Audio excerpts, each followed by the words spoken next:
It is a pleasure to be here for the final event of the Future Green Leaders of Kosovo, an initiative that brings together two cooperation partners, the commitment of Kosovo's youth to shape their future, and the dedication of diaspora who want to support Kosovo youth and climate action, education and community-driven engagement.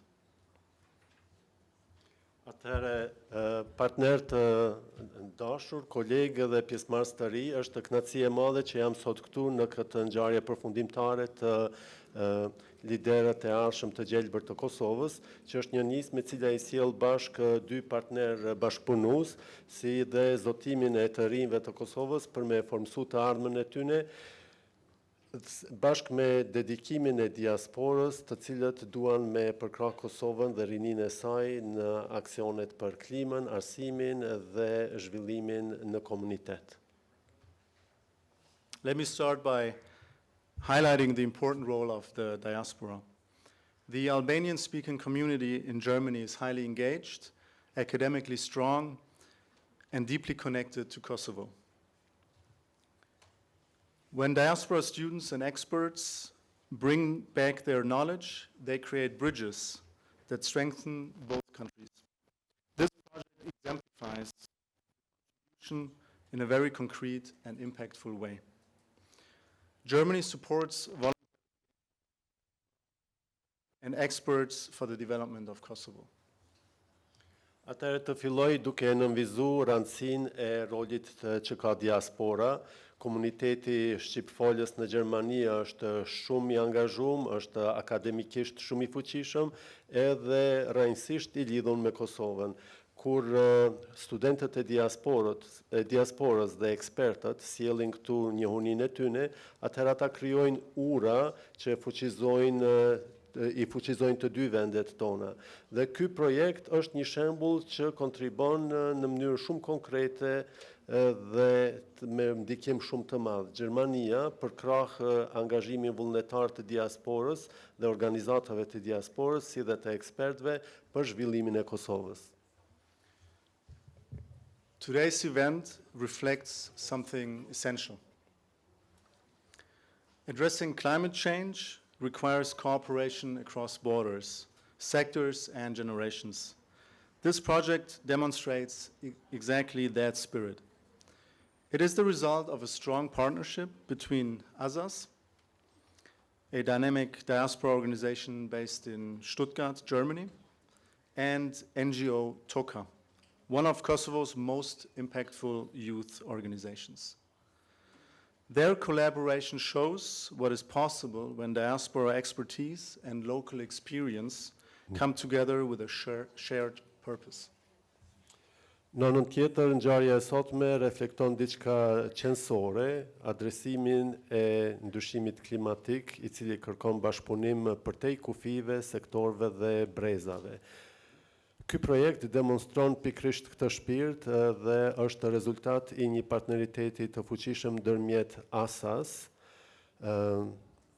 studentët dhe akademikët shqiptar në Stuttgart, një diaspore dinamike të bazuar në Gjermani, si dhe OEQ TOKA, që është një prej organizatave më me ndikim rinore në Kosovë.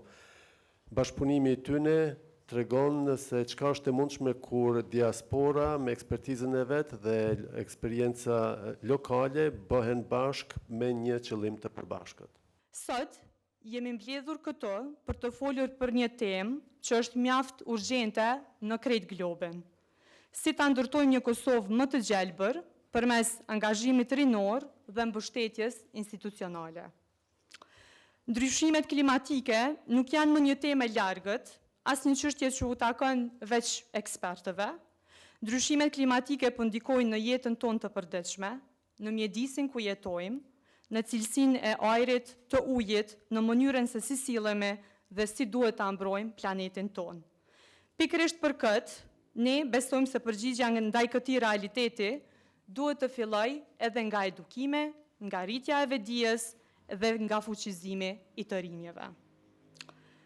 Projekti Liderët e së ardhmës së gjelbër të Kosovës ka qenë një përvojë shumë e veçantë edhe unike për neve. sepse ka bashku dy elemente shumë të rëndësishme së paku për tokën. Potencialin e jashtëzakonshëm të diasporës dhe potencialin e të rinjeve në Kosovë. Shpesh, kur flasim për diasporën, fokusohemi te roli i saj ekonomik. Për këtë projekt, na rikujtoj edhe një herë se diaspora jon ka shumë më tepër për të ofru. Dije, përvojë, perspektivë ndërkombëtare dhe një dëshirë shumë të sinqertë me kontribu për vendin e vetë. Përmes bashkëpunimit me shoqatën e studentëve dhe akademikëve shqiptarë në Stuttgart, ASAS, kemi parë se si bashkëpunimi mund të jetë konkret dhe i dobishëm. Të rinj që jetojnë dhe studiojnë në Gjermani, që janë bashkuesat edhe me neve këtu në konferencë, kanë ardhur më afër shkollave, mësimdhënësve dhe të rinjeve në Kosovë, duke ndarë njohuritë e tyre dhe duke ndërtuar ura bashkëpunime që shpresojmë të vazhdojnë edhe më tej. Si zakonisht, për ne ka qenë shumë e rëndësishme që të punojmë drejt për drejt me të rinjt në komuna, me mësimdhënësit dhe me shkollat, në mënyrë që tema e ndryshimeve klimatike të mos mbetet vetëm pjesë e diskutimet, për të kthehet në veprem, në projekte konkrete dhe në zgjidhje të vogla për komunitetin. Sot do t'i dëgjojmë pikërisht këto veprime konkrete, pra projektet nga të rinjt. Do të shohim se si të rinjt, sidomos kur u jepet hapësirë, mbështetje dhe besim, din të mendojnë, të organizohen dhe të veprojnë. Po ashtu, sot do ta prezantojmë edhe manualin praktik për edukim dhe veprim rinor rreth ndryshimeve klimatike, i cili përfaqëson një përpjekje konkrete që kjo punë të mos ndalet këto. Qëllimi ynë është që ky manual të shërbej si një mjet praktik për shkolla, edukator, organizata dhe të rinj që duan ta vazhdojnë të mësojnë dhe të veprojnë në këtë fushë.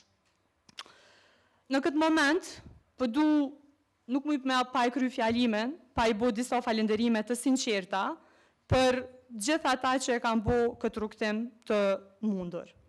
Faleminderit partnerëve tonë nga ASAS për bashkëpunimin, për kushtimin dhe besimin. Faleminderit GIZ dhe ambasadës gjermane për mbështetjen, për njohjen e rëndësisë që ka nisma që lidhin të rinj, edukimin dhe veprimin qytetar. Faleminderit institucioneve lokale, shkollave, drejtorëve dhe mësimdhënësve që e kanë hapur derën për këtë bashkëpunim dhe e kanë bërë të mundur zbatimin e projektit në terren. Dhe mbi të gjitha, faleminderit të rinjve tonë për energjinë, idetë, angazhimin dhe për faktin që na rikujtojnë çdo ditë pse kjo punë ka kuptim. Në toka, ne besojmë fuqishëm se edukimi nuk ndodh vetëm në klasë. Edukimi ndodh edhe kur të rinjt bashkëpunojnë me njëri tjetrin, kur e kuptojnë komunitetin e tyre, kur marrin përgjegjësi dhe kur e shohin veten si pjesë të zgjidhjes së saj. Pikërisht, sipas neve, aty fillon edhe leadershipi. Prandaj, konferenca e sotme për ne nuk është fundi i një projekti, është një piknisje e re, një thirrje që bashkëpunimi ndërmjet Kosovës dhe diasporës të mos mbetet rastësor, për të bëhet më i strukturuar dhe më i qëndrueshëm. Edhe një herë, faleminderit për pranimin tuaj dhe shpresoj që të frymëzoheni nga kjo konferencë.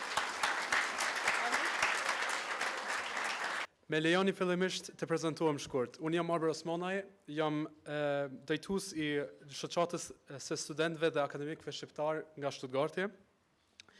Është një ndjenje e veçantë krenarie për ne që kemi arritur jo vetëm të kontribuojmë në diasporë, por tani edhe të veprojmë drejt për drejt këtu në Kosovë.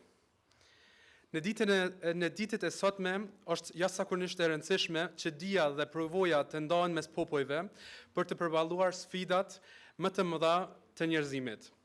Ndryshimet klimatike të shkaktuar nga njeriu janë reale dhe përmbajnë një sfidë që nuk e kemi parë kur më përpara në këtë formë, me pasoja jo vetëm globale, por edhe të drejt për drejta këtu në Kosovë.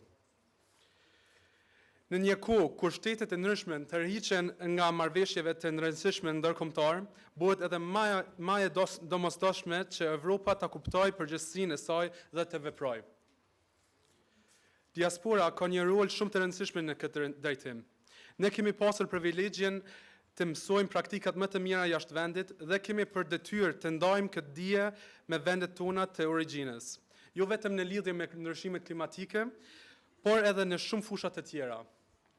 Jam shumë mirënjohës që Gjermania na ka mbështetur dhe na ka dhënë mundësinë për të kontribuar në mënyrë aktive në këtë rrugtim. Është një kënaqësi e madhe për mua të them disa fjalë falënderime në përfundimin të këtij projekti të rëndësishëm, Future Green Leaders of Kosovo. Së pari dua të shpreh mirënjohjen tonë të sinqertë për Gizin për mbështetjen e vazhdueshme dhe për kushtimin në forcimin e bashkëpunimit dhe transferimit të dijes ndërmjet diasporës dhe Kosovës. Një falënderim i veçantë shkon për zotërin Xhelal Dërguti për përkrahjen dhe bashkëpunimin e tij të vlefshëm gjatë gjithë projektit. Gjithashtu, falenderoj nga zemra organizatën tonë partner Toka, një mirënjohje e veçantë për zonjën Hatice Zeka, të cilës jam shumë mirënjohës për mundësinë e bashkëpunimit të vazhdueshëm. Falenderoj gjithashtu Leonitës, Sarës dhe Rodinës, si dhe gjithë ekipet e Tokas për energjinë, profesionalizmin, bashkëpunimin dhe e shkëlqyer. Një falenderim i përzemërt shkon edhe për mësimdhënësit, të cilët jo vetëm morën pjesë në trajnimet tona, por edhe udhëhoqën klubet me përkushtim të madh, si dhe për nxënësit, të cilët me entuziazmin dhe angazhimin e tyre janë frymëzimi më i madh për të ardhmen. Po ashtu dua të falenderoj organizatën tonë dhe veçanërisht Dianën si udhëheqëse e projektit. Pa përkushtimin, angazhimin dhe rolin e saj kyç, ky projekt nuk do të ishte i mundur. Gjithashtu falenderoj Alberinën dhe Albionin për kontributin e tyre e vlefshëm dhe për përkushtimin gjatë realizimit të projektit. Jam shumë i lumtur që sot janë këtu me ne. Një falenderim i sinqert shkon edhe për të gjithë ata që kanë kontribu në këtë projekt, por që fatkeqësisht nuk mund të janë të pranishëm sot. Ky projekt është dëshmi se çfarë mund të arrijmë kur punojmë së bashku, me një qëllim të përbashkët dhe me besim në të ardhmen. Ju falenderoj të gjithëve për kontributin tuaj.